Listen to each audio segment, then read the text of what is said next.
you, Kevin. And thank you for everyone who's participating today. I really appreciate that at the end of a long day, everyone's showing up here to learn some more about this grant. And I'm also just from the ministry, I'm in the room with my director, Erin Kelly. She's the director of our student certification branch.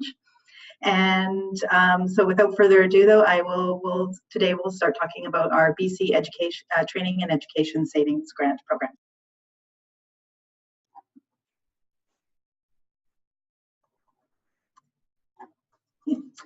So the sort of the gist of the program, the important pieces to remember right up front is that we have what is a $1,200 grant available for all of BC's eligible children in BC.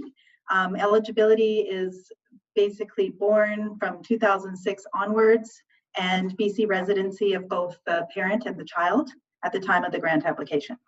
The grant is designed for post-secondary education and training, and so the requirement there that the grant, it goes into an RESP. So the parent or applying for the grant has to have an RESP to deliver the grant into. The general window of application eligibility for BC residents is between the child's 6th and 9th birthday.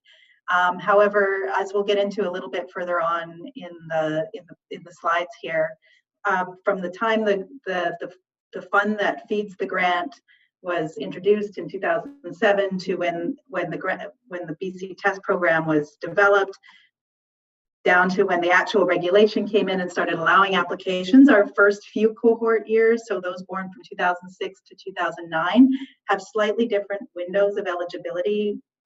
That isn't just based on that 6th and 9th birthday, but the 3 years is the window that everyone has had or has to apply for the window for the grant.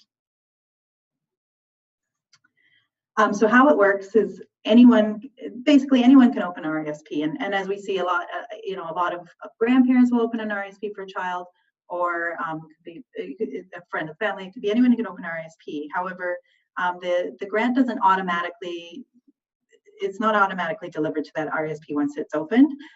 The legal guardian of the child, the parent or legal guardian, have to apply for the grant through the financial institution.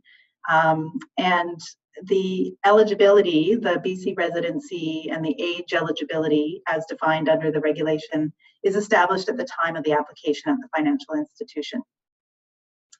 There are 56 official promoters of the grant, but and there's a list online that we can refer people to, but essentially, if you look at some of that promoter list, you might not recognize right off the bat the brand name of an individual credit union, for instance, and that's because many other institutions have agreements with these promoters to deliver the grant. So what we like to tell people is that go to your local institution and ask about the grant. Some of them are already informing children as they come of age, their customers, about the grant. Some not. That a lot of that's up to the individual institution and how they do their promotions.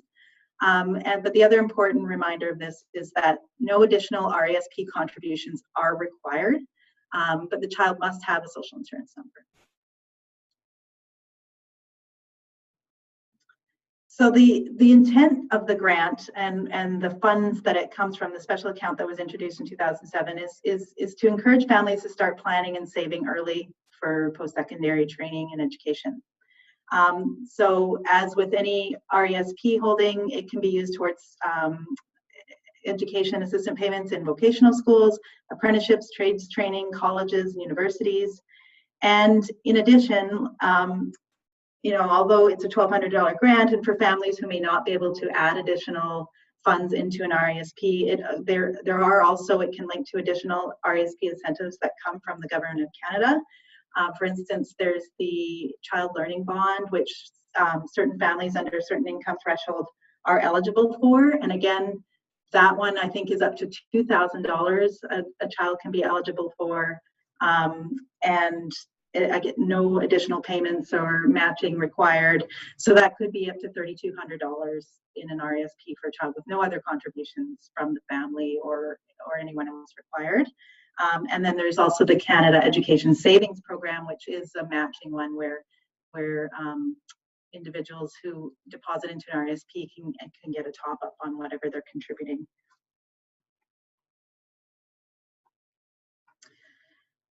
And so this connects a bit to why it's important for families who might not be, have the ability to add additional funds to an RSP. Is we've looked at some recent research that's come from StatsCan, and basically that RSPs in and of themselves are seen to be associated with post-secondary attendance. Now, of course, the findings look at, that people more likely to open RSPs and have, from higher income thresholds, and are also have higher education backgrounds.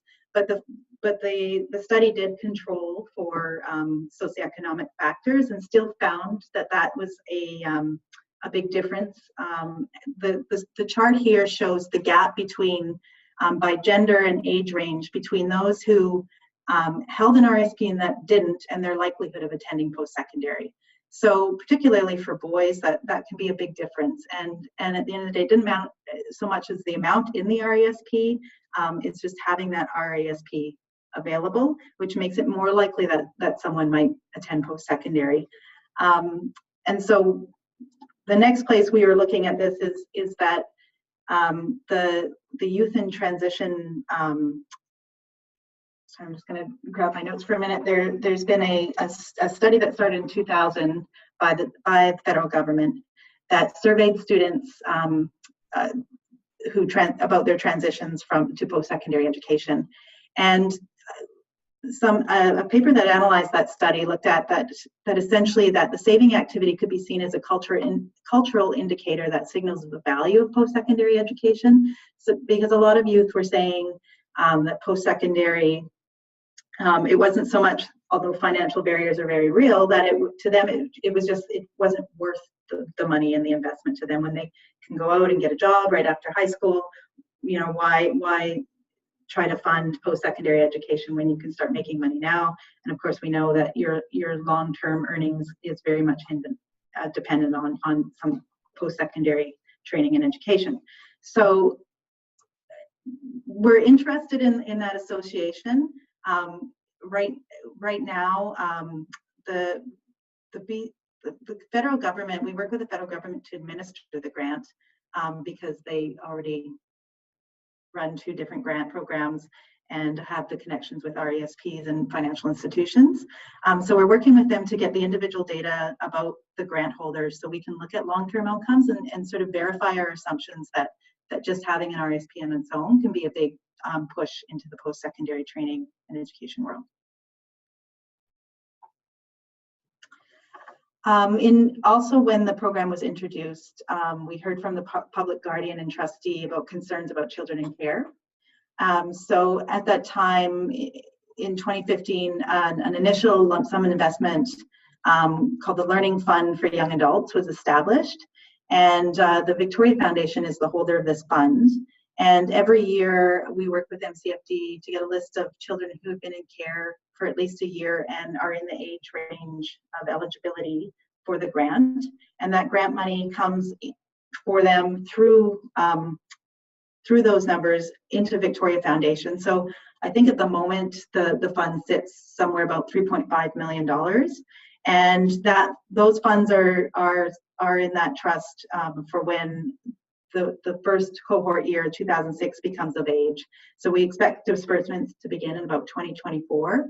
And this is in addition to the post-secondary waiver program that's available for children in care who've been in care for 24 months, I believe, across their lifetime are available for that program. So this is in addition to that program. So in terms of where we are in uptake of the grant, we do have those aggregate numbers we get from our federal partners. And this graph represents those who up until 2018 were eligible or are eligible for the grant. So those born in 2006 to 2012. Our cohorts between 2007 and 9 are no longer, as of end of 2018, eligible for the grant. So what we see here are the final uptake numbers. The Our estimates of who is eligible is based on census data for children who are born in BC for each particular year. And roughly those are around 45,000 kids, give or take, for each year.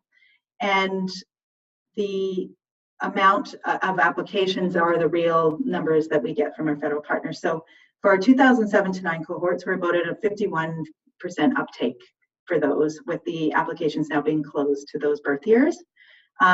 2006 born are still eligible. I'll get into that in a minute. Their deadline comes in on August 14th this year. And we do have some concerns that we're not seeing them closing in even on that 51% at this moment. That's because they weren't initially included in the original announcement and in that first year when it was introduced. They were added a year later to regulation, and applications weren't able to be taken by those children until 2016. And then our other cohort that is expiring this year is our 2010 cohort. And we also have in 2019 our 2013 born. So to make that look a little easier, we've got an eligibility update slide. So as I mentioned, our 2006 born children, they're approximately in grade 7 now, and they have until August 14th, 2019 this year to apply. And then our 2010 cohort, who is our first sort of cohort to fall in that 6 to 9 range, they're turning 9 this year. So as these students turn 9, they are again no longer eligible to apply for this grant. And we also have our grade 2 students, our grade 1 students who are born 2011, 2012, and their eligibility expires respectively in 2020 and 2021. And then as children turn 6 this year, are largely the kindergarten children. As they turn 6 this year, they are now eligible and have that 3-year window to apply for the grant. So what have we been doing to promote the grant since the applications first started being accepted in 2015? There's been a number of news releases, social media, and advertising.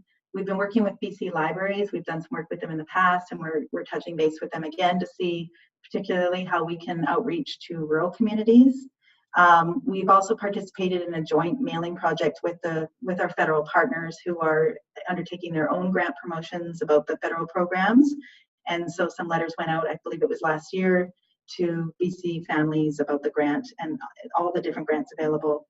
We've also done digital signage in Service BC centers, and before the big deadline for some of the 2007 to 9 cohorts, we had check messaging on income assistance checks go out last year.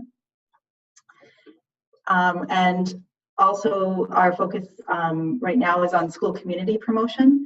Some of the feedback we heard about the importance of this from a recent presentation we did with the Vancouver Immigration Society.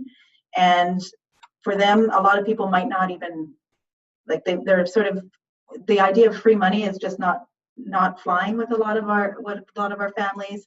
They're looking for the catch. What else do I have to put out here?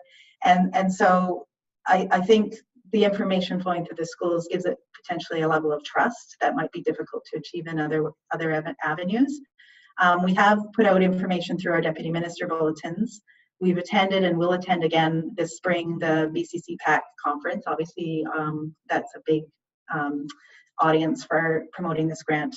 There has been Early Learning Center and regional sessions for K transition promotions, and we've also showed up at additional partner conferences such as FNESC and BCTESP. But coming up, we have sort of an ask that we're putting out there soon. We're hoping in April. We're working on a letter where we want to specifically target those by proxy, what we're calling grade 7, although we realize not everyone follows a year-by-year trajectory through the system. But we want to target those families of grade 7 students, a 2006 born cohort, because their application commencement started in 2016. They were a little bit added on later to this program, and I don't think the awareness is quite there for those students. And the deadline is fast approaching in August. So we're hoping that we would like to draft a letter and send it out through our DM bulletin and have as many schools send this letter home with families, to families with kids about their eligibility for this grant and the deadline. And we are seeking your feedback on that, and how, if there's any, if you want to provide us any information about how best to do that, or any concerns you might have, but we're hoping to roll that out in April. And so at this point, that's what we're looking for. And I also wanted to take you to the current resource materials we have available online. I'm just going to open those up.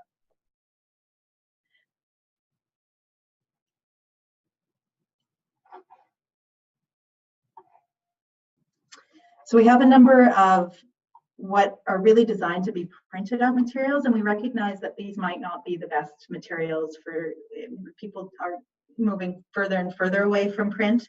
And although these have been, we have materials in their handy when we go to conferences and such, how can we sort of get information into the hands of parents that they can take to their financial institutions?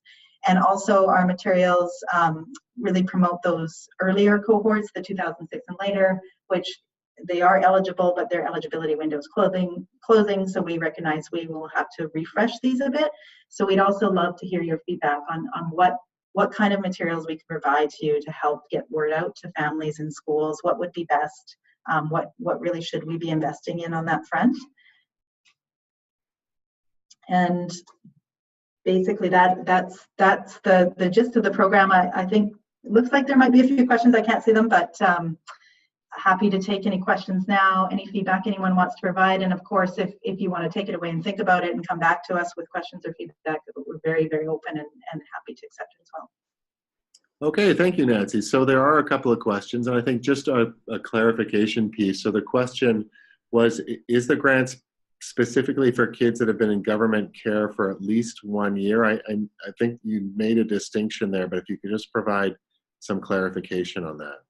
Sure. There's the Learning Fund for Young Adults, which is a sort of a portion of the grant that recognizes that kids who are in care and their guardians aren't able to apply. They're not unlikely to be going in and opening up an RESP in this 3-year window and applying for the grant. So the Learning Fund is targeted for these students, but the grant itself is open to any child that is within the age range of eligibility and is a BC resident. And so how do you communicate this opportunity for those kids who are in care? And further to that question, I think as a former school principal found that kids in care often regularly switch schools. And so sometimes in the movement from school to school, some of those communication pieces can be missed. Definitely. And so the kids that are in continuing custody and care, they don't have to apply for the grant. That money is being held in a trust that will be available for them to access when they are 17 or older and attending post-secondary. So that's why that's sort of where the Learning Fund was set up, is to address those kids in care. We recognize there are other kids in the system though that might not fit those categories, and we do have partnerships with MCFD, and we've done outreach with them, and we will continue to do so to make sure that there's a wide range. And we recognize there's other challenges around rural access as well. Okay, great. I think that addresses our question. And with that, I want to thank Nancy for her time in preparing the presentation and being available to us today. And with that, I'm going to bring our webinar to a close. Thank you, everyone, for your participation. Thank you, Nancy.